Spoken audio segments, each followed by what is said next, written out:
Hello, it's Palm King, and I'm going to tell you today why the X-PRO 3 by Fujifilm is the camera for me, and, in my personal and humble opinion, the camera body for those who are adventure and travel photographers.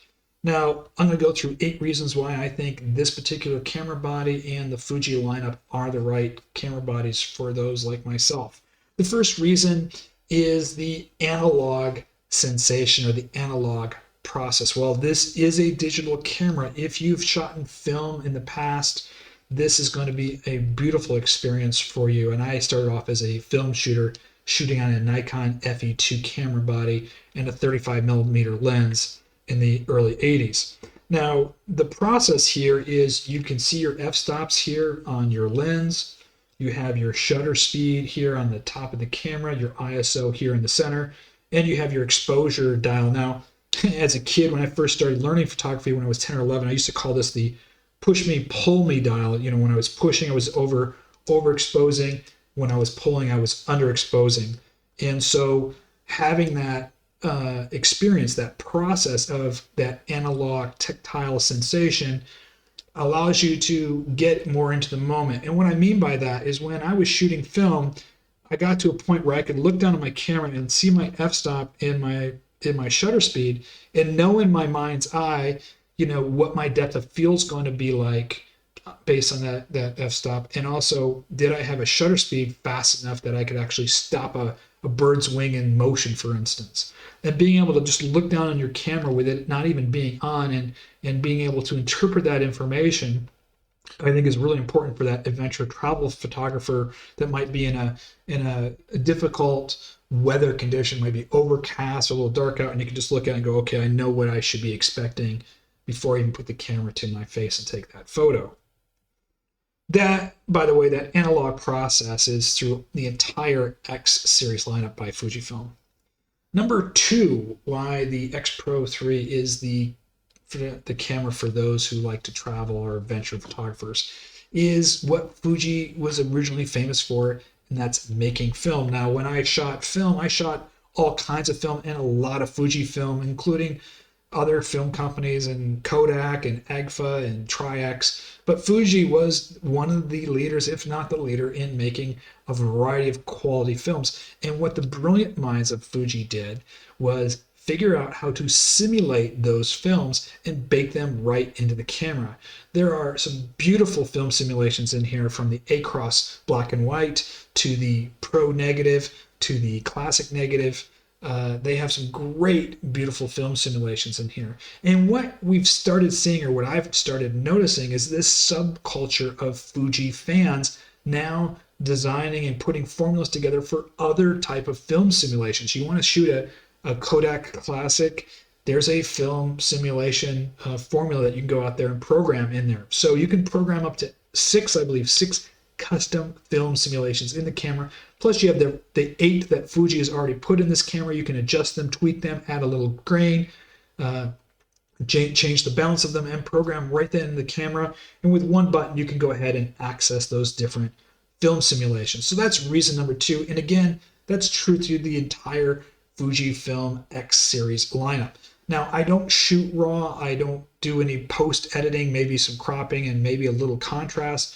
I don't even have Photoshop, so I'm using JPEG. Those film simulations are for JPEG. I should point that out. And so I like to, get what I've shot in the camera, and I'm not a post-production guy. The third reason is the size. Fuji uses an APC sensor, which is slightly smaller than the 35mm. So the Fuji X-PRO 3 camera body will be slightly smaller than those DSLR bodies. What it also means is the lenses for the Fuji X series are going to be slightly smaller. This is a 50mm equivalent of a 75 on a full frame 35mm camera, and it's pretty small. I mean, that's a 75 telephoto with an f2. That's letting in quite a bit of light in there. I get a really beautiful bokeh. I get some great depth of field off of this 50mm equivalent of a 75. Here it's got a reversible lens hood on here, so I can keep that really compact and throw that in my bag when I want to. So size does matter. Smaller is going to be better for that travel adventure photographer. The fourth reason, and this is really specific to the X-PRO 3, is the ergonomics. Now, what do I mean by ergonomics? Well, this is a rangefinder style camera, and here's a couple of things that I need to tell you about ergonomics. Now, in the old film days, as I mentioned before, you either had rangefinder or you had SLR. And this is before digital. The rangefinder, you're looking through a lens on the side of the camera that's giving you an approximation of what's going to be captured in the film. There's a light meter in there. You can see, usually you can be able to see the f-stop settings and your shutter speed settings in there. And then you had an SLR. And the way that SLR worked in the old film days, on my FE2 for instance, is the image would come through the lens and you'd have a mirror at a 45-degree angle. The image would reflect off that mirror into a prism on the top of the camera and into the viewfinder. So when you were looking through the viewfinder in the center of the camera, you were looking into a prism that went down to a mirror and then out through the lens. What was really nice about that was when I was shooting, I wanted to see what the lens saw. And one of the things that I loved on my FE2 manual camera that I was shooting film in Nikon is it had right here, there was a button called a preview button, or depth of field preview, and I would push that in while looking through the camera, and it would lock down my iris and give me an idea of what my depth of field would look like. So I would use that a lot as I was getting more and more familiar with the camera. In addition, I could change my lens screen. So I put the 3/4 lens screen in there, and I changed it to a split focusing lens screen in there. And I could do a mirror. I could lock up my mirror if I was going to do a long exposure, or if I need to lock it up because I was going to try to do a really fast shutter speed. But that's how the reason why the eyepiece was in the center, because it was looking through a prism. Now, with modern cameras, especially the Fuji lineup, which are mirrorless, there's no mirrors in there, it's mirrorless digital cameras, it doesn't matter where they put the digital or video viewfinder on your camera body. In my personal opinion, and I could be wrong about this, the reason that they've kept them in the middle for most of the cameras like the XT3, the XT30s, in the middle is just, it reminds everybody it's something that we're comfortable with. That's how the SLR started, with this mirror and this prism in there, and we've just kept that look and feel because it's something that works well with marketing and we're comfortable with that look and feel. Well, when I was shooting on that FE2, there was only one thing I didn't like about it, was that my viewfinder was in the middle. And there was two reasons I didn't like the viewfinder being in the middle. The first reason is I have a big nose. And having a big nose means I had to cock my head sideways to get to that viewfinder. So my head was always cocked sideways, and my left eye was covered up behind the camera. And I kept on doing this all the time. So I was doing this all the time, cocking my head, looking at my shot. With a rangefinder camera, I could put the camera right up to my eye. I don't have to cock my head, so my nose is not getting in the way. And my left eye is free. So I don't have to take my face away and my eye away from the camera all the time. I never owned a rangefinder camera before, but I did shoot with one back in the film days. My friend had a Leica, and just the ergonomics of shooting with a rangefinder was so much more comfortable than getting behind the camera. Now, because the Fuji mirrorless digital cameras don't require a prism and a mirror anymore, why not get a rangefinder and get better ergonomics? Now, the advantage of this rangefinder from the ergonomic standpoint is this has both the OVF, the traditional rangefinder mechanic that you would find like on a Leica, and with a quick switch of the button, I can switch. You can see a little screen comes up here. You can't see through it anymore. I can open it up again. Hold on. It's this way. There we go.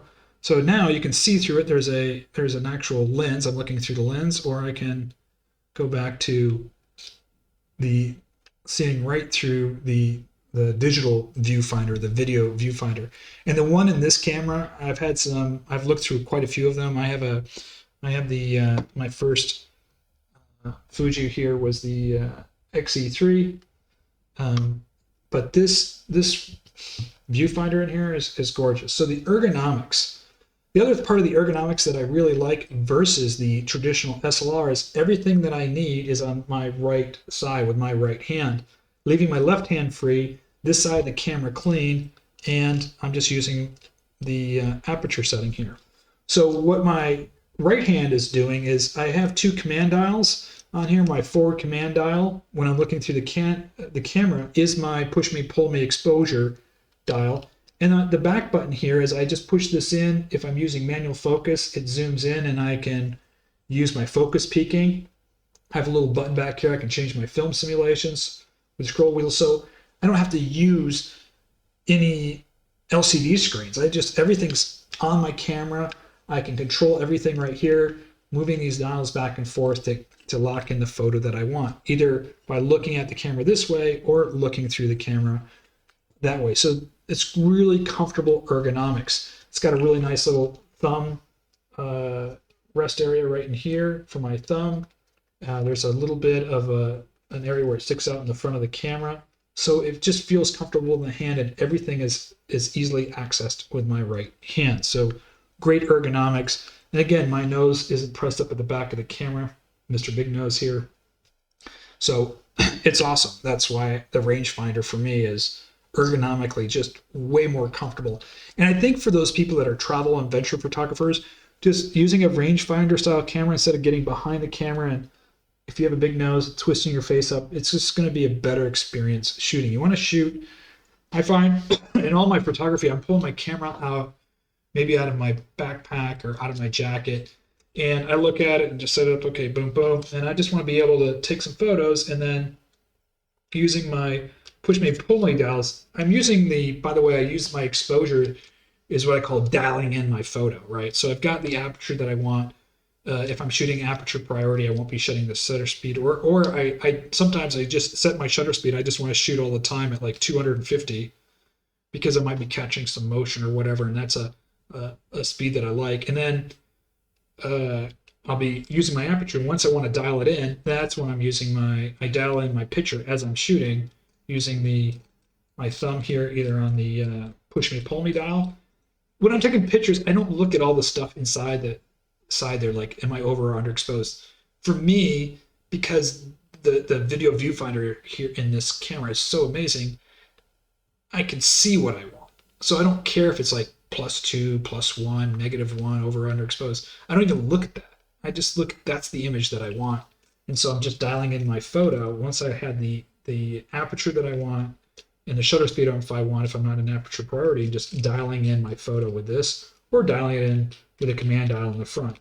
Either one works just as easy. This one's a little bit, I would say, it just depends. I mean, I've used both. It just depends. When I started with this one, I ended up using the command dial on the XE3 a lot more than I used this, just because of how this was not as smooth and too clicky for me. But on the XPRO 3, where this is, it's just a nice smooth click. I mean, it's like butter, So that's the ergonomics of it. The next thing, which is hyper important for that travel adventure photographer, is weather sealing. Now, my FE2 is in storage. It's got a lot of brassing on it. I bought that camera in 83 or 84, and that camera's been with me in the Navy, Southeast Asia, backpacking through Central America, Middle East, backpacking in the Sierras, Yosemite. I pretty much was shooting just a 50 and a 35 on there, 50 millimeter and a 35 millimeter, and it's been through hell and back. And I don't baby my cameras, but I don't treat them harshly either. But I want to be able to throw it in my bag, pull it out, take some shots, not worry about it. Now, that FE2 camera has been cleaned at least a dozen times in its life. It's been repaired twice. I got the mirror locked stuck one time. Then I got some sand or dust in the camera. I don't know, from the desert or something, where my shutter speed was, I was getting like a crackle sound. I wasn't shooting all the time. So I had it repaired twice, and but it's a beast. It's a beast of a camera. And even though Nikon didn't weather seal it, it was still a beast. I could beat the crap out of that camera. I mean, back then the Nikon cameras, a lot of those war photojournalists, war correspondents. If you watch those movies like the movie Salvador with James Woods in it, and Under Fire, you'll see them. They're using those old FAs, Nikon FA cameras, and they're just beating the crap out of those things, and they just work. Well, what did Fuji do? Fuji, with their X-PRO 3, realized that travel adventure photographers, even street photographers, are going to be in the elements. This has a titanium top plate and a titanium bottom plate with a magnesium body, so it's going to be able to stand a beating. On top of that, it's weather sealed, and Fuji made a line of lenses that are weather sealed. So on these lenses, there's like a rubber gasket, and so when you seal that lens in there, you're sealing that camera body up. Weather sealing, for someone like me that's a travel adventure photographer who's shot in the rain, who's shot in the snow, who's shot in the sand, who's shot on a boat, you don't want to have to worry about. I used to keep a plastic bag for my camera. Now I have this. This is there's my backpack behind me. This is actually, I use this as a pillow and a backpack. I can turn it inside out and stuff some clothes in it, and it's got a nice soft thing on it so I can rest my head on it. But now I can take my camera, stick it in this bag. This is waterproof, by the way. This is that cheap fiber, and roll it up. It's got that soft thing in there, and my camera's in here. I don't use a camera bag, by the way. But what's nice about the Fuji X-PRO 3 is I don't have to worry about the weather seal. So, you know, as worried about it as perhaps this great camera, which is the XE3, and they've just come out with an XE4, but it doesn't have any weather sealing on it. And I've banged this up quite a bit. A lot of scratches on this. I don't baby my cameras, but I treat them with respect, but I want to be able to take it in the elements. And I feel just the heft of this and the feeling of this, you just feel that Fuji went out of their way saying, we're going to make this camera for that person that's going to be shooting in the desert or shooting on a boat or shooting outside or shooting on the beach or shooting in the woods, or, you know, maybe they're in Yosemite in the wintertime or they're cross-country skiing. This camera is made to be shot in the elements, making it, again, a perfect travel camera. The next thing on here is kind of controversial. It isn't for me, it's perfect for me, and that is the LCD screen is a flip-down LCD screen in the back. Now, why is it great for me and why is it controversial? Well, let me explain first of all. I started off shooting film, and so I never had an LCD screen. And I actually stopped shooting photography when the digital cameras came about because I felt I was being disenfranchised. They got rid of all this analog experience. I realized in the first point in the late 90s that what I loved about photography wasn't necessarily always the results, but it was the experience, the process of shooting the photos that I was really sucked into. And the photographs that came out of that experience was really recording the experience for me. I call my style of photography a little bit, I like the German word Zeitgeist, the spirit of the time. I'm capturing that spirit of that. I'm capturing mortality and making it immortal through the process of taking the photo. So I love the process. I didn't come back to photography until Fuji came out with their X series and got in at the X3 era when the X3 came out a couple of years ago, and now I've graduated to the X-PRO 3. So weather sealing, and LCD screen, which is number 6. So why is the LCD screen great for travel photography? Well, the first thing first is it's protected.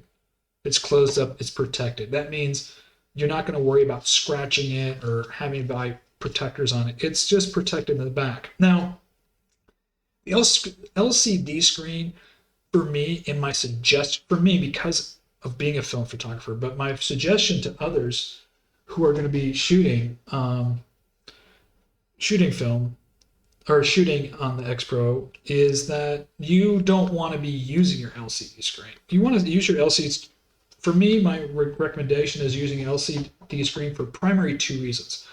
Number one, you're in a protective environment, maybe your hotel room, maybe in your tent, maybe in a tavern or something, and you're going to use your menus to set up your camera. You might want to access your menus here, setting up your camera on your LCD screen. That would be reason number one. Because when you're out there in the field, you just want to be using your buttons. You don't want to have to be going to a menu. I mean, that's going to slow down the process, depending on the lighting conditions, looking at the screen. It's just, you don't want to be going to the menu. The second reason why you're going to be using your LCD screen is after you've done your photos, you want to sit back and take a look at all your photos, and you can just swipe through here and look at your photos. It's like a little video screen to look at the pictures that you've taken. And I do that usually after I've taken my photos. I don't look at them after each shot. I go through them, and maybe I'm sitting, in a bar or a tavern, or maybe in my couch and going, hey, I want to look through these pictures, or just upload them to the computer.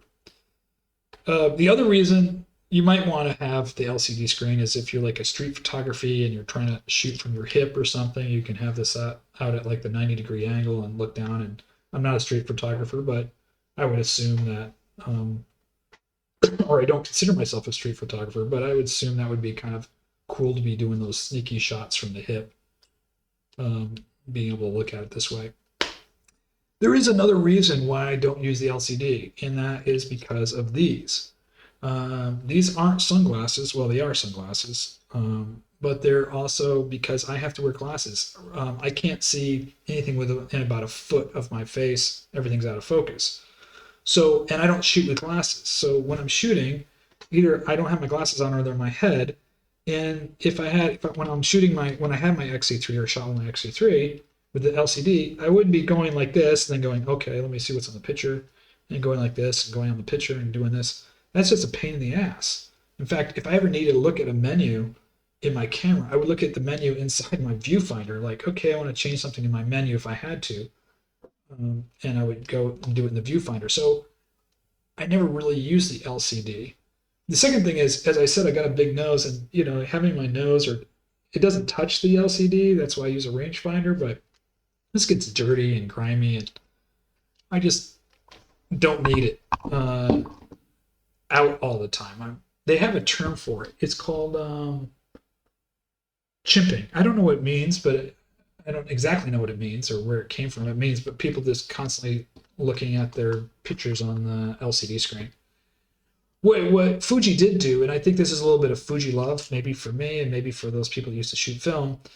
On my old film cameras, I had there's a thing called a film box in the back. And so when you bought your film, I would tear off the cover of the cardboard box. My little roll of film would come in, and I would slide the top of the cover into here. There's a little slit here, and I'd slide that cover in here because it would tell me what film would be inside the camera. Am I shooting black and white? Am I shooting Tri-X? Am I shooting AgFilm? Am I shooting, classic chrome, some kind of Kodak film? I could see that in there, and then I would set my ISO to that films. Well, what Fuji did was they put a little LCD in here, and as you change through the film simulations on here, you can see the different. They made those little film boxes in there, but with some more information, they've got like your white balance and your ISO setting, or you can program this if you want to have your your shutter speed and all that kind of stuff in here. But the film box is great because I'm using those film simulations. So and it's one of those things that kind of brings me back and brings back those memories of using my Nikon FE2. Just to segue for a second, that Nikon FE2 and learning to shoot photographs with my father when I was 9 and 10 years old, this camera reminds me, it brings me back to some of those warm feelings learning to shoot photography with my father when I was 9 or 10 and learning about f-stops and how to stop time and motion with my shutter speed. So this is kind of a, harken back and reminiscence of the old days, but it's functional in that it shows me what film simulation I have in here in the ISO setting in here. It's I got the auto ISO up to 3200 in here. So the LCD, flip screen LCD, keeps it protected. It's got the little thing on the backs. It's perfect. Now, you know, if you're a travel and adventure photographer, you're in the moment. You're taking the picture. You want to be using these dials. You don't want to be going through the LCD. You're just taking the picture and adjusting your, you know, dialing in your photo and shooting and taking a bunch of photos. And then when you're relaxing and maybe in your tent, your hotel room, wherever, you take your thing out and you're going, hey, let's look at some of those photos. So I love that the fact that it's hidden. It means it's protected, and you know, I don't really use it anyway because of the glasses situation. Number 7, video.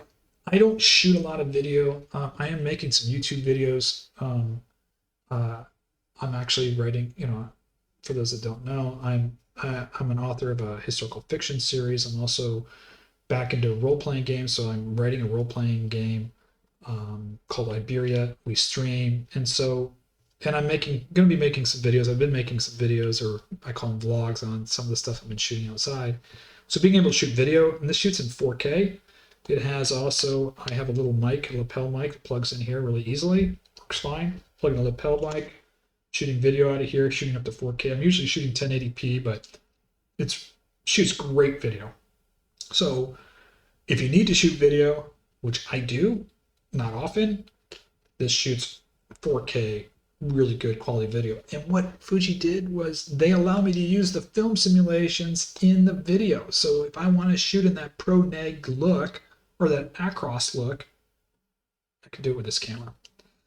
And number 8, and probably as important as the body, is Fuji's lens lineup. Now, Fuji has some amazing lenses out there, and I would say the best lens, quality lens for the pictures that I've been shooting with is the 16mm f1.4. I mean, the bokeh on that, the depth of field on it, it's a great lens. I own that lens. And when I owned that lens, it was the first lens I bought with this body. I bought this body with that, and that lens is a monster. On this body, that lens is so huge. To let in so much light, that 1.4, it's this gorgeous lens. It's just such a big lens. And as much as I love that lens, I just don't use it. And so the rule of thumb for me when I'm as a travel photographer or adventure photographer is you're going to shoot with the camera that you have. The best camera that you're going to own is the camera that you have. Size matters to me. Having small lenses matters to me. So I will most likely be selling that 16mm 1.4. I don't want to. It's a gorgeous lens. The lenses I shoot with the most are the 50. This is equivalent to a 75 on a 35mm. It's f2. It's a small lens. It has a reversible lens hood that works really well.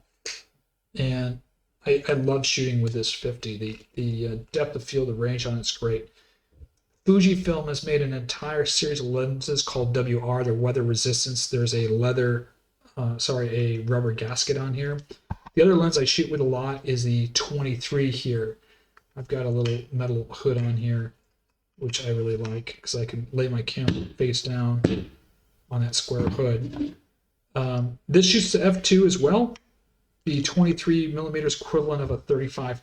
The only two other lenses I will most likely buy and carry would be the 16 2.8. They made a very small 2.8 16mm. I really like that width. Actually, I would prefer an 18mm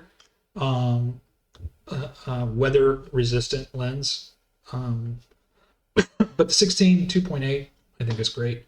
I haven't shot with it, but I'm assuming if it's going to be good. And the other one they have is the 35mm f2, and that's equivalent of a 50. So if you had those 4 lenses, the 16, the 23, the 35, and the 50 primes, all of them f2, all of them weather sealed. The 16 is a 2.8. That would be all you need. Now, as a travel photographer, and because I'm technically living out of this backpack here, and I want to be able to get the camera in here, my bag here, just stick it in the side, or or if I'm carrying it in my jacket, I'm only going to really carry 2 lenses with me. And so I think for me, the 2 lenses that work best for me are the 50, which is equivalent to the 75, and the 23. So that's it. Why do I love the XPRO 3? Why do I think it's probably the best camera for travel adventure photographers? Again, the analog ability to shoot fully manual with this without having to use any menus. Everything is here shown on the outside of the camera. The film simulations, Fuji's amazing film simulations in here, fresh out of the camera. The smaller size using the APC sensor means the lens sizes are smaller. The ergonomics, everything here is on my right hand. Being able to use the rangefinder style, which is an easier style. My left eye is free. It has both the OVF and the video, electronic video shutter, which is perfect. It has both. This thing is fully weather sealed. The lenses are weather sealed. By the way, I didn't mention there's some great third-party lenses as well. The LCD is hidden in the back. I don't have to worry about it. It's out of the way. I can go and set up my menus here if I want to wearing my glasses. But it's away, it's protected. I'm not using it all the time. And if I need to access a menu, I can do it without putting on my glasses by just staying inside the viewfinder. This viewfinder, by the way, is gorgeous. The high resolution. It's got a big eye relief on here, which I really like. The next is the video. This thing shoots 4K video. I mean, this is a video. I mean, it's not primarily used, it's not set up to be a video camera, but it has all the video features in there, 1080, 1080p, 4K, different frame rates in there. I mean, I'm not a video photographer, but I'm going to shoot some video, and I can do that with this camera, and I can use those film simulations. Next up is Fuji's film lineup, lens lineup. The 50, which is a great lens, the 23. Picking up that 35 would be good. There's some third-party lenses that are made for this. Rokinon makes a lens. I think it's Meiki makes a 35. There's a really good-looking lens I've been reading reviews about. I think it's Rokinon or a Samyang, which is a 85 millimeter f1 or f.95. That thing is going to just be a bokeh monster. And it's like $150. So there's some third-party lenses out there for this camera. You can also get an adapter to throw on your other lenses if you're shooting, throw on your old Nikon lenses on here, what have you. So you can use an adapter if you have another camera. So you can pretty much shoot any lens on here you want. But these Fuji weather sealed lenses with their f2s, I mean, they have a whole range of WR f2 lenses, prime. I don't shoot zoom. Because again, I want to keep my lenses fairly small. Those are the 8 reasons. I think this is it. This is the match made in heaven for me. This is the the next generation of that FE2 film camera for me that was with me for I don't know. Well, it's still with me, but I bought it in '84 and I shot with it pretty much nonstop for 15 years and gave it a beating. I never bought it. I never needed to buy another camera, and I don't think I'll never need to buy another camera with it after buying this XPRO 3. So that's it for me for Palm King. Consider that XPRO 3 is for you if you're an adventure travel photographer or even a street photographer. Thanks for watching. This is Palm King signing off.